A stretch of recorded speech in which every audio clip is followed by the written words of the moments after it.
symptoms. I describe it as having anxiety in my bones. It's a visceral fear and just despair. And leaves them feeling helpless and worthless. My anxiety is a constant voice and a constant thing in the back of my head, just undermining me and cutting me down constantly. So we can see here that the MIT News reports that the current low-carb, protein-crazed carbohydrates have been demonized, accused of weight gain, etc., etc.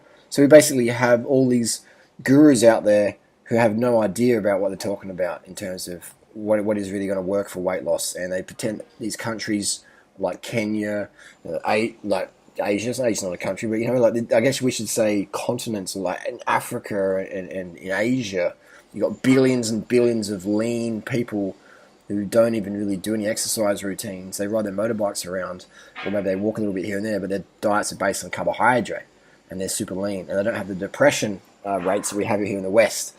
Now, this is all about serotonin. So we have serotonin is crucial not only to control your appetite, but it's also to stop you from overeating. It's essential to keeping your moods regulated. So that's why I find it so easy to be upbeat, and I find it so easy to be lean and have energy and not be taking any medications, antidepressant meds, etc., because I'm getting enough carbohydrate. So first what we see is when people cut carbohydrates, they get anxiety like instantly, like within a few hours, particularly. Everyone knows that word hangry. And there's also, so people get either angry or they get anxiety when they get in that undercarb feeling. So, I mean, Sarah Wilson, the author of I Quit Sugar, publicly dealing with her anxiety on the 60 Minutes show. So, good on her for being public about it. But it's unfortunate that she's not making the connection with the diet, because I've spoken with a lot of people on the internet and in person, and they're having their families or friends doing this I Quit Sugar stuff, and the anxiety and depression they feel. So I feel Sarah, as an author, has a duty of care, a duty of responsibility to educate people on the dangers of low carb and then the links with depression. I mean, we see the science here.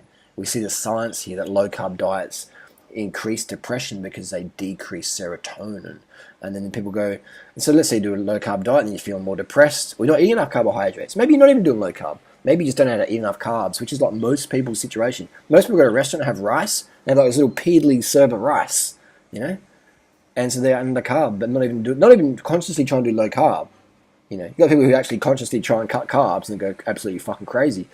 But you got people out there who just don't. Even myself, sometimes I don't eat enough carbohydrate. Because it takes to eat 700 to a kilogram of carbs a day. That's a lot of consistent effort.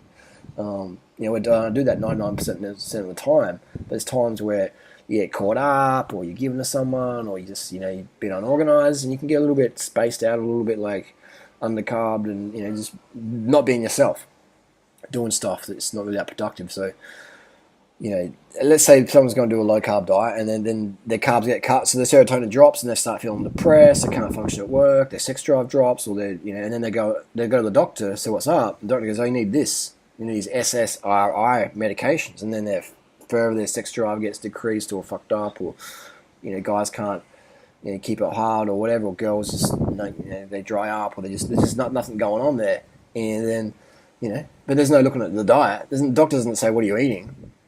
If anything, the doctors these days say don't eat carbohydrate. So where does the average person go for help? They end up with finding me or finding Dr. McDougall. They end up finding that documentary called What the Health. If you want more information on this, watch the documentary What the Health. All right. If you are feeling depressed, increase carbohydrate intake, decrease your fat. Do an experiment. You might think I'm a crazy crackpot, fruit bat, whatever, but I guarantee you I can make you feel a lot better by switching out your diet choices. I guarantee that. I can't guarantee you'll love me or you'll hate me. I can guarantee, though, I'll get you your leanest, fittest, happiest self ever, best performance self. And that's with an increase. And that's with an increase of carbohydrate and a decrease of dietary fats. And also recommend vegan, because the stuff we do to animals today is just wrong. It's unnecessary. So just do it for a couple of months, man. Try it out. And, maybe get a copy of my ebook, Carb the Fuck Up. Don't quit sugar, carb the fuck up. I've got a great ebook out there called Carb the Fuck Up. If you want to get lean and live the dream life, then that's the book you should read again. All right? Anyway, you got any questions? Here's something down below. Why does a low carb diet cause anxiety, panic attacks? It's because it stuffs up your serotonin and makes you glucose exhausted, right? Glucose deficient. That's why people end up in a depressed state, because they're glucose deficient. Cut the dietary fat. Increase the sugars from rice, fruits, simple sugars. Increase that. Decrease the fat. Watch the brain start working better. More serotonin is what life's about. Life's meant to be sweet, all right? Life's meant to be sweet.